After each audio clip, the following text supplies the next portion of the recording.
Good morning, Stampers. Welcome to Learning with Friends. I'm Pat Fairless from Fairless Stamp and Flair, and the technique I'm going to show you today, I'm calling it braiding or braid technique. It's a fun fold, really, and it's not hard once you figure out how to do the template. So I'm going to show you how to make the template first, and then I'll show you how to actually complete the braid. Again, welcome if you're new. I do one of these technique videos. I try to do it every Thursday at 10 a.m. I think as I look ahead, Thanksgiving's coming up. That's a Thursday. I'm probably going to skip my Thanksgiving day and just enjoy the holiday. But until then and after then, I will continue to try to do these each week at 10 a.m. on Thursday. So welcome, I'm glad you're here. And let's go ahead and get started with this braiding technique. I'm going to flip my camera down.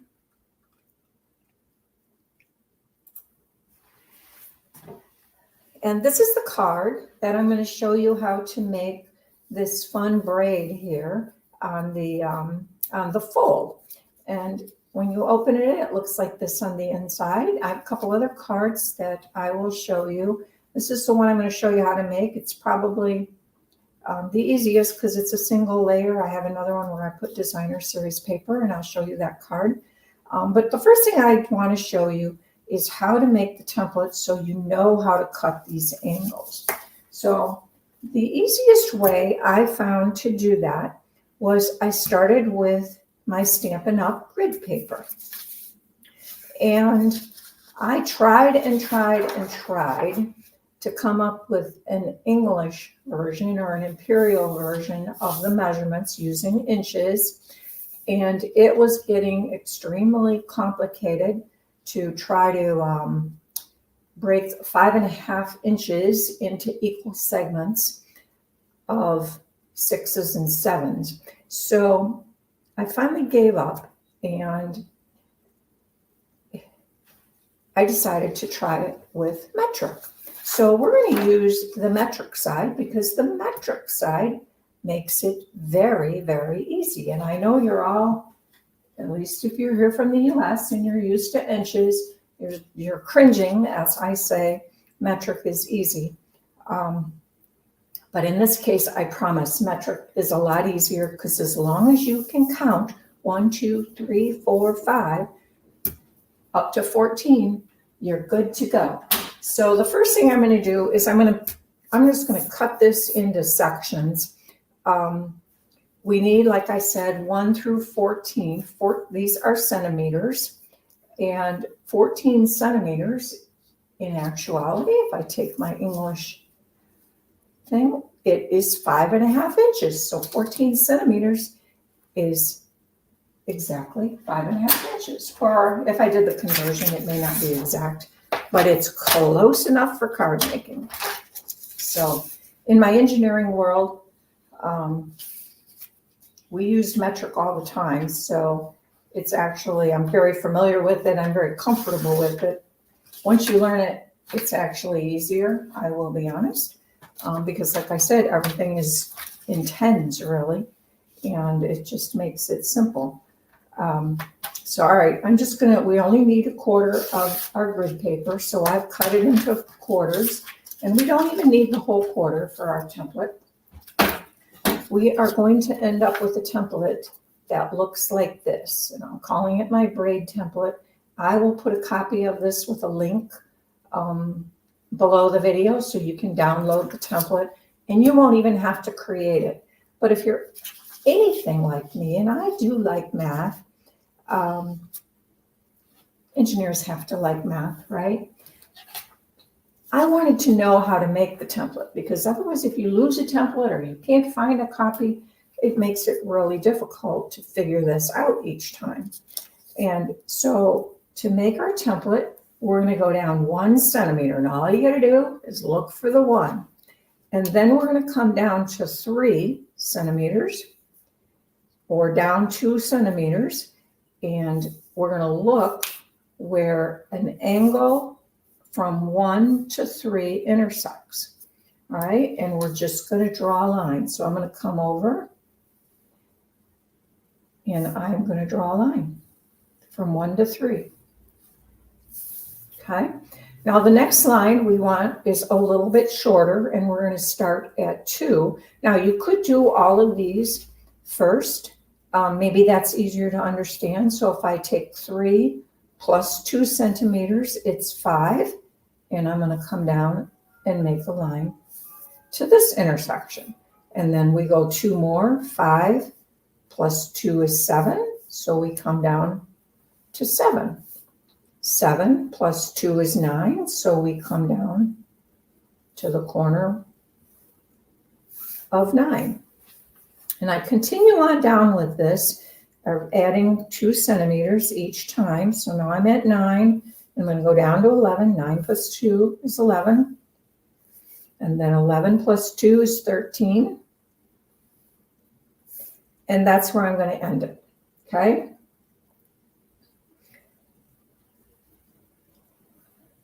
Now, we want to cut a shorter line in between these. So this is easy. I went from 1 to 2. But now, instead of going down an additional 2 centimeters, I'm going to come down 1.5. So 2 plus 1.5 is 3.5. This would be 3.5 right here. And we're going to come over. And these lines will be parallel. And we're just going to come down to this corner right here. Now I got that a little bit off. So let me just straighten it out. This is why you use a pencil, not a pen. And 4 plus 1.5 is 5.5. So 5.5 would be right here. Come over to this corner. And come down to 5.5. And we continue doing this. So now we're going to come down to 6. Plus 2 is 7.5, or plus 1.5, sorry. And you'll see all of these lines are going to line up, and all of these lines are going to line up. So once you see that, you just got your, really don't have to do any add or math. You can just look where it is and draw the lines parallel, okay?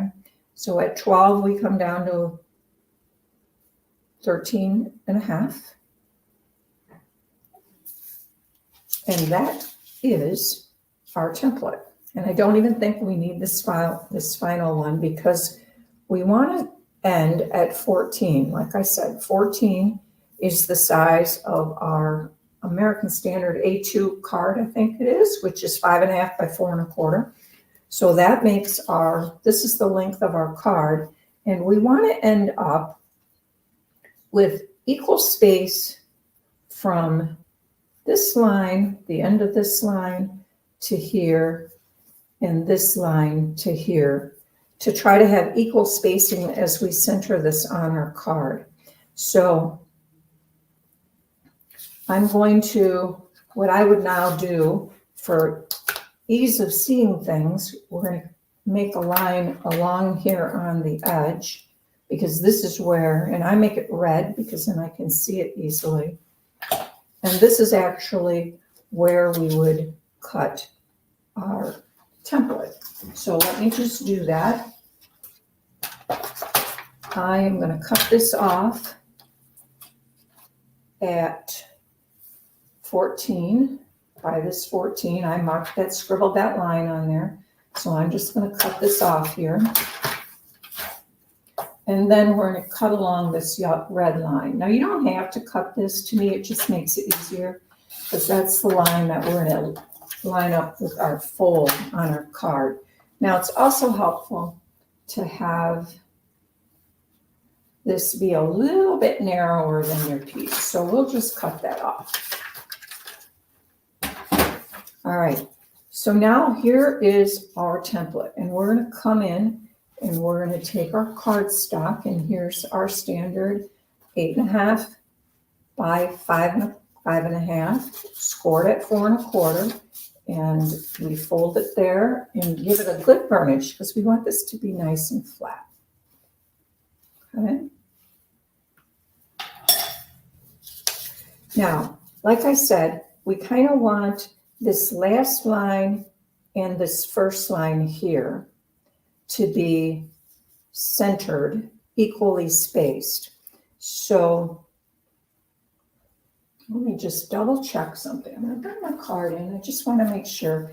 Yeah, we end our last cut on a short line. So we are going to use all the way down to this line. So that means I have to slide it. I want it equally spaced between here and the bottom and between here and the top. And it can be approximate. It doesn't have to be exact. And we're just going to stick that here and align this red line on the fold. Now, normally I would use some low-tack tape, which I didn't bring, so I have temporary adhesive here. We're going to use this. I can wipe this off after. Just put it on here. You can use paper clips to hold this in place, but you do need something that's going to hold it in place as you're cutting.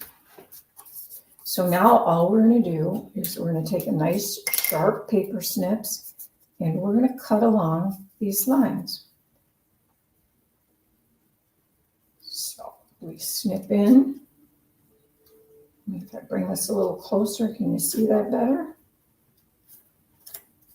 And I'm going to do this all the way down.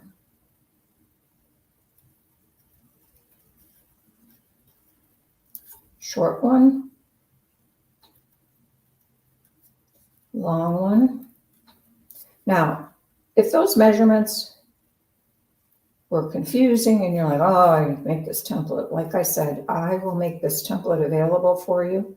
You can download it, make as many copies as you want, and just have one in your stash to make this very easy for you. You don't have to figure it out. But some of you might be like me. You might like a little bit of a mathematical challenge and would like to make your own template. And if anybody figures out how to do it with English, I would love to know what you come up with, because my spacing in between here was coming into 30 seconds of an inch and it still wasn't coming out right. So it just was becoming way more complicated than I figured it had to be. So let's find an easier way to do it when it becomes complicated, right? And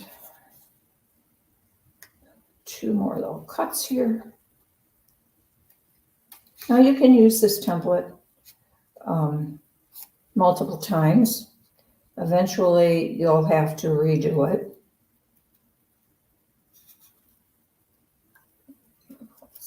Okay, so I have cut all the way along here, and now I'm just going to carefully remove the template. And because I didn't use low-tack tape, I used temporary adhesive. I can wipe this off. Normally just use some washi tape or even a paper clip on each end. Works really well. And there we have it. We have this cut all along here. So now the next thing we're going to do is this piece that is the bottom or the second from the bottom. We need to snip that off. And we want to take this, let me bring this close, hopefully you can see this. I probably should have used lighter cardstock, but we want to snip this parallel to the bottom of the card. So just snip it, and we're going to come down at the same angle here and bring it out to where those intersect. And we might have to go back and just snip a little bit again. Okay. And so now we have one little chevron. If I can get this separated. Well, that shouldn't be that hard. It's not like it's glued closed. Drop it on there. All right, there we go. So we're just going to set this aside because we are going to use this piece. So don't get rid of that piece. All right. So now let's go ahead and start creating this braid. And we're going to count up to the second chevron. So we're going to skip this one, and we're going to take this next one,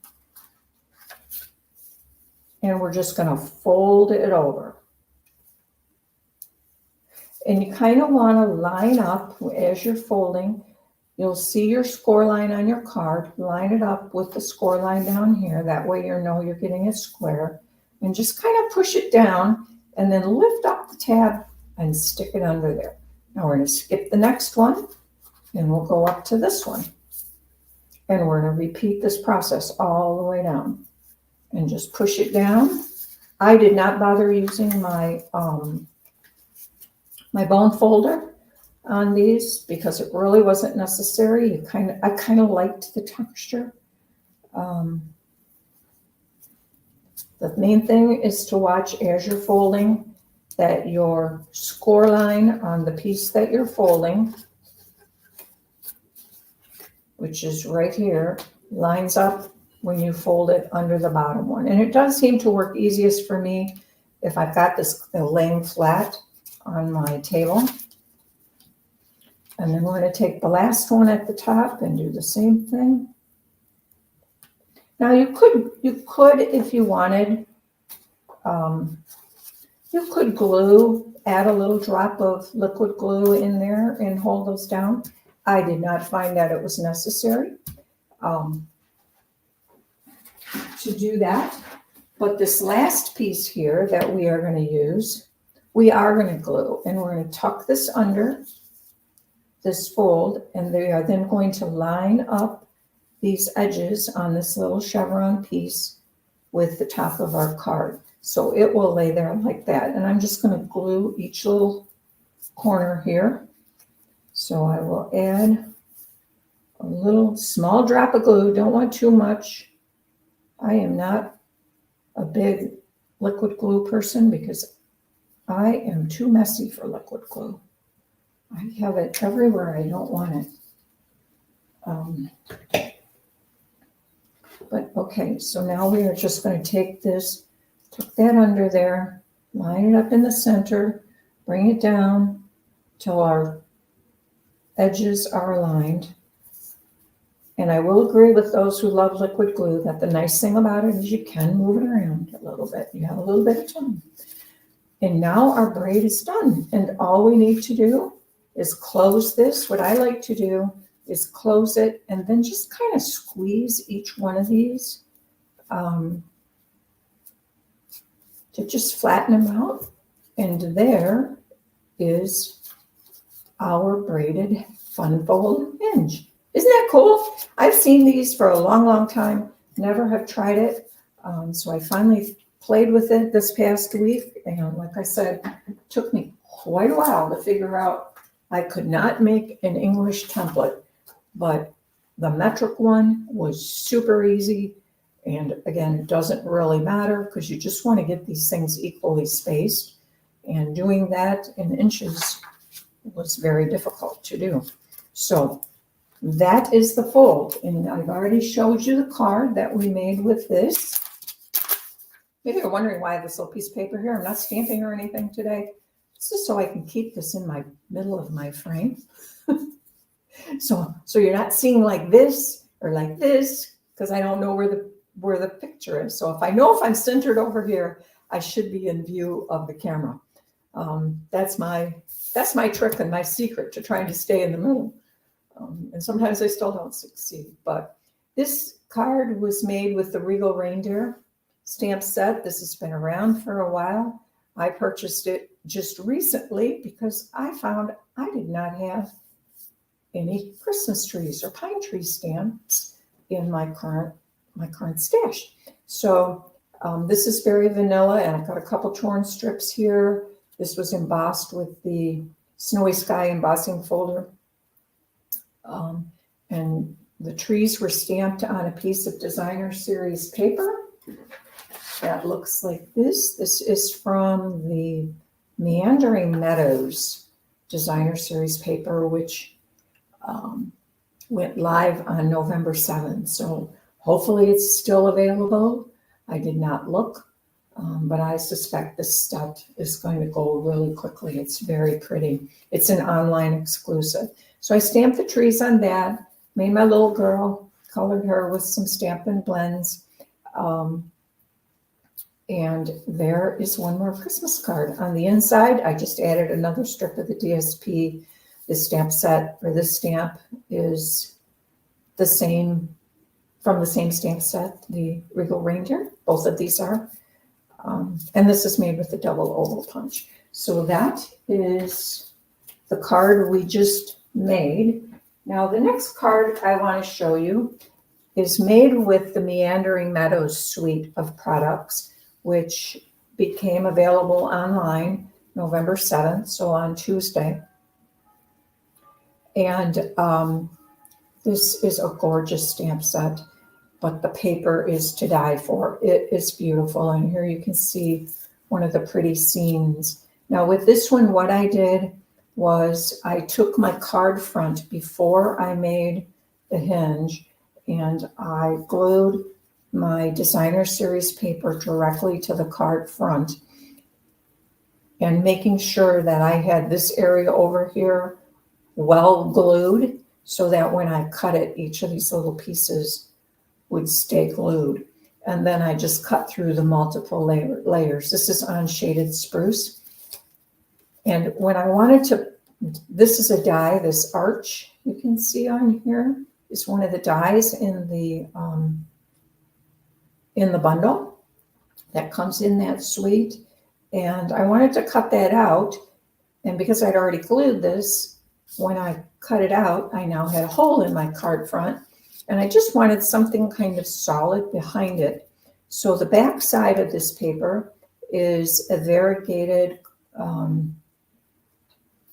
semi-solid, we'll call it, in shaded spruce, and I think it's probably pretty peacock, but you can't see enough of it here to matter. But I then glued that on the back of my card here, which would be like gluing it on this side of my card, right? With the solid side up behind here. But look how pretty that makes the inside. I now have this same meandering meadow on the inside. Isn't that pretty? And then I just popped this up on dimensionals. These little boots are also in the stamp set. I did a little bit of clear embossing on here to give them a little bit of shine and some highlights. And this little buckle and belt here is paper piece where I just stamped it again on basic white cardstock and then just cut out that little piece and glued it on so I could get a little pop of color. It needed something that looked kind of plain. I did try coloring right on the shaded spruce, but shaded spruce is too dark. When I colored with pecan pie, you couldn't even see it. So, and this hello is also from that same stamp set, as is this thinking of you stamp. So that is my second card. And my third card is from a suite called Be My Valentine. And it's a punch that you can make these little bees with. I think you can also turn them into fish, which I haven't done yet, but I decided to play with this. This is a cute suite that will be available in the upcoming spring mini catalog. Those of us who are attending On Stage in November were given the opportunity to order it early. So I did that, and I decided to play with it for a braid. This braid, you can see, is now not on the hinge, but it's actually in the center of my card as an accent. And that's very easy to do. You would just do the same thing, except take a smaller piece of cardstock. In this case, mine was 3 inches. This is a sweet sorbet. The one on the card is petal pink. And fold it in half. So 3, I folded it at 1.5. And now you would just create the same cuts with your template. And you can just repeat that same process that I showed you. And you then have a braid down the center of your card. You could put it right in the center. You could put it kind of off to one side, however you wanted to do that. But lots of ways to use this braid. Very, very fun and pretty, right? So those are my 3 cards. What do you think? You like those ideas? I thought they were kind of fun. Like I said, as long as you don't have to build a template from English, You got this. Anybody can do this. And you don't have to build a template at all because I've already got it done for you. So just use the link in the video and go ahead and download the template.